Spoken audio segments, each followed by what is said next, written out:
This is the Defenders podcast on TV Podcast Industries. We're here with Marvel 616, episode 6. Ooh, lots of sixes in there. Lots of sixes. Unboxed.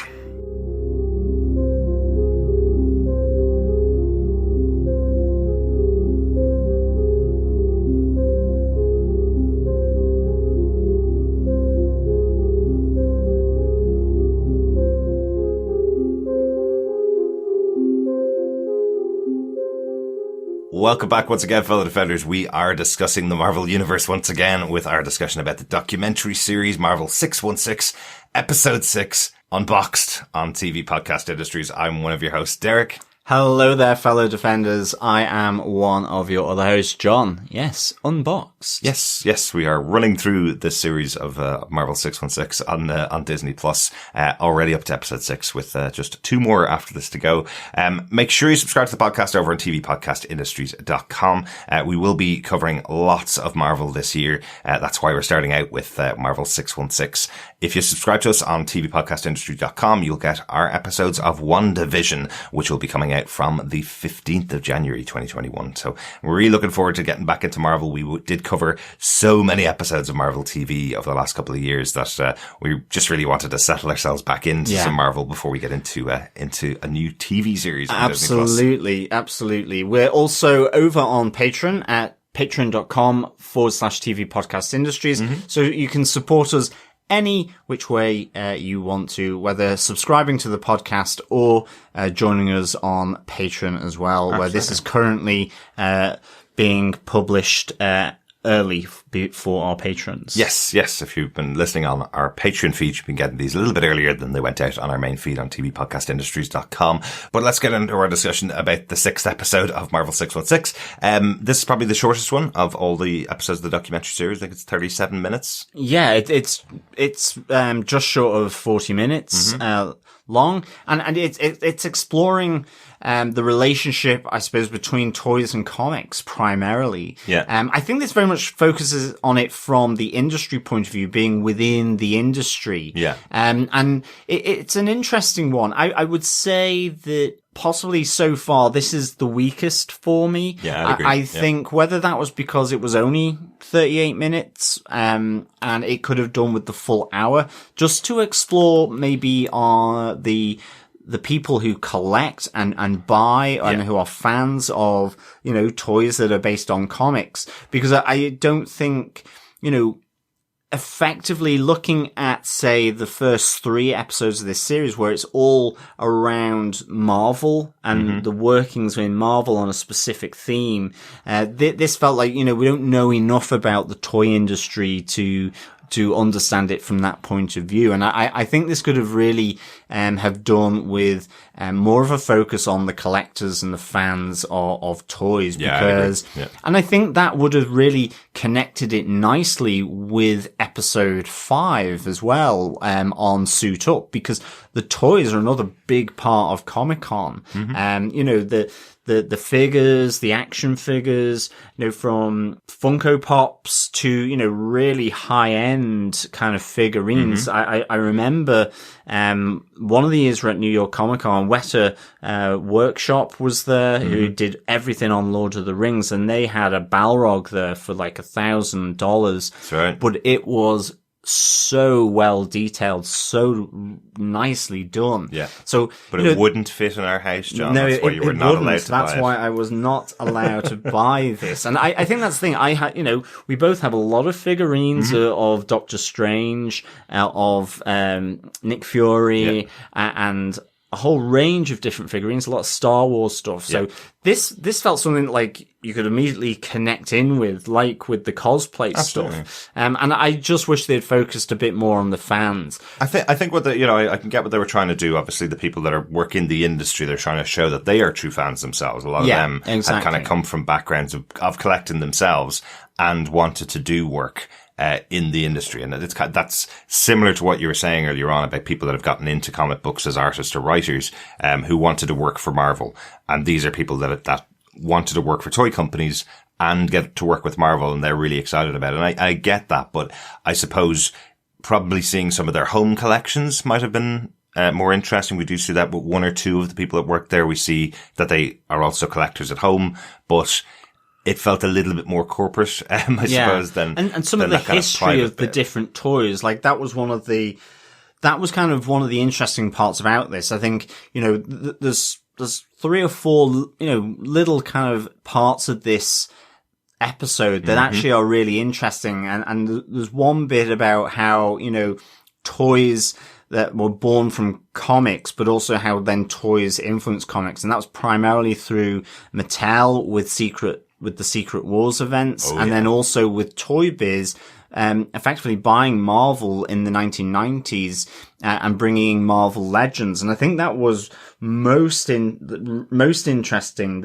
This idea of, where they believed toys could be done differently. And you have this really nice, moment with Anne Jasperson, who was a technical drawer. She talks about the Marvel Universe book, which has all the figures, what they look like, what needs to be on their costume, and she does this technical drawing from the side, the front, the back, and the right side, from the 2 sides. And, this flat form of the toy that's going to the sculptor. Yeah. And I thought that was really interesting. And she just talked about how, Marvel, it was always oversized pecs and oversized thighs and all this kind of stuff. And I think with Toy Biz, then it was this idea that you would do them to scale and to form, because in the past, all the figures were all the same size. Yeah. But if you were going to do something like Hulk, you would do it the correct proportional size should and be form. Like 4 or 5 times the size of Spider-Man or something exactly. like that. So, and that was, I thought, really nice. They talked about, Marvel Legends, but also with the Black Spider-Man costume that was spun off into ultimately Venom. So I like that little from Secret Wars. I like that little teasing out between that relationship. I think, it would have been nice to have just seen, going from the comics to a technical drawer like Anne Jasperson to the sculptor. If you're going to keep it within the industry, maybe a few more people in the chain that lead to then this either bespoke production or mass production of different figures. Yeah, I could definitely see that, because it was interesting, as you mentioned, about the Secret Wars event, this event in comic books which brought all of the heroes together. Yeah. I think I was about 10 when that came out, or maybe a little bit younger than that. And I remember seeing that comic book and just being so excited at the idea that you would have the Avengers, Spider-Man, Fantastic Four, X-Men all together fighting one bad guy. It's something that we all really enjoy now. That's what, the big Avengers movie is playing on that as well, but having that in comic book form and then it's spinning out into toys as well, I certainly remember that capturing my interest in toys in a different way, back in the 80s, suddenly being really interested in getting every single Marvel toy I could get my hands on if I could. And it suddenly kindled my interest in getting my hands on every Marvel toy. We were all big fans of Star Wars at the time, picking up every Star Wars toy possible, and this suddenly, in my head anyway, made me want to get Marvel toys in the same way. So they accomplished their goal with the Secret War event. And nowadays, which is something they didn't really talk about now, every year there's an event which brings together every character in the Marvel universe, whereas back then in the 80s, that wasn't something they did very often. They didn't cross over every single book together. So were they saying here in the documentary that Mattel effectively created that event concept for Marvel because they wanted to sell toys, and now it's become something that now Marvel used to sell lots and lots of comic books? Yeah, I think so. I mean, I think the most personal part of this is through a toy photographer, Mitchell Wu, who actually said he loved toys, but he actually did wedding photography and then moved to doing toy photography. But I thought it was really interesting just how he captured it, because he made it really dynamic. Absolutely. There's a great one of Professor Xavier floating in his chair and him just doing sort of with an air gun to bring up dirt. Yep. There's one of Squirrel Girl fighting Thanos that he remembers from comics. And him, having things on sticks, brushing it out, but it looked really dynamic. And he opens up this New York Toy Fair and has this. He's the guest of honor. He's guest of honor.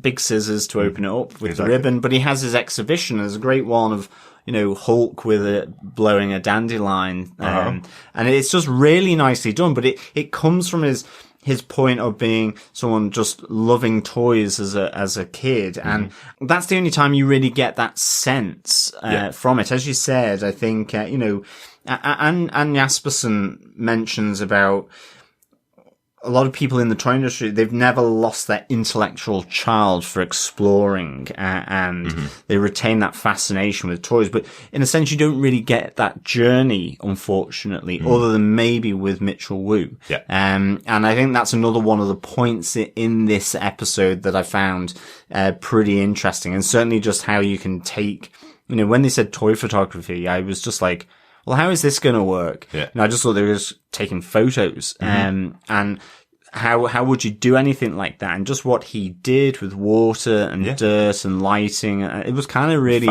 interesting, for sure. And there's another nice little bit around Funko Pops, with Sean Wilkinson. Yeah. And, that was just really good just because they're so different. They come from a very different perspective, but with one of his artists, I think they're doing Thor. And he just asks him to tone down the abs on the Funko Pop because just to make it more pop, rather than, it's not a realistic thing printed on a pop head.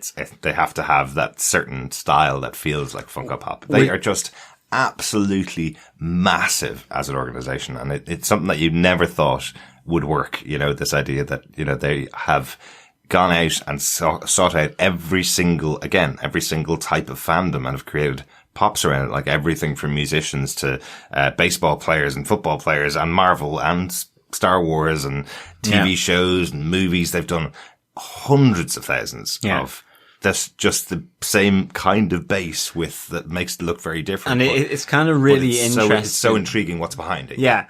And like there's a nice little section where it's one of the artists designing Groot, who's been taken over by Venom, because they're doing this whole Venomizing of Marvel characters and just how, some of the aspects that go into trying to put that into a Funko Pop figure was really, really interesting for sure. Yeah, really like that.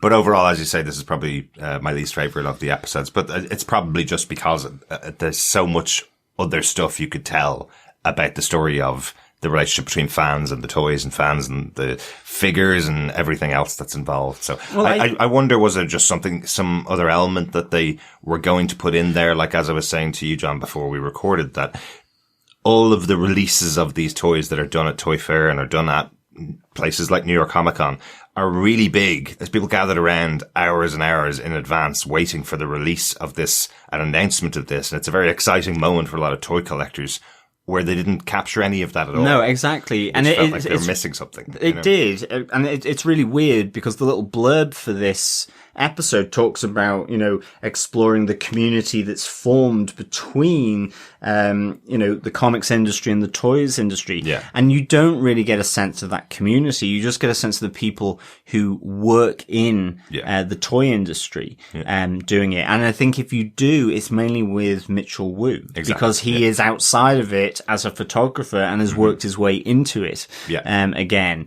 But, I think it just missed something. But I think there are a few nice little snippets that you can really pick onto. I think if you want to watch it, do. And I think the Anne Jasperson, the Mitchell Wu, and Sean Wilkinson, I think they're the most illuminating, around how toys and comics, that relationship between them. Yeah. So, yeah, absolutely. That is pretty much for our discussion on episode 6 of Marvel 616 Unboxed. Excellent. Thanks so much for joining us for this episode. Come back and join us. As we said, we're building up to the launch of WandaVision on Disney Plus, coming up on the 15th of January. Make sure you subscribe to the podcast at tvpodcastindustries.com to get our thoughts about those episodes as they start to be released. And, of course, join us next time for episode 7 of Marvel 616, The Marvel Method. It should be out later in the week. Yeah, thanks so much, fellow Defenders, for joining us. It's a pleasure, as always, discussing this in bite-sized chunks, of course, this time. Yeah. But keep watching, keep listening, and keep defending. Bye. Bye.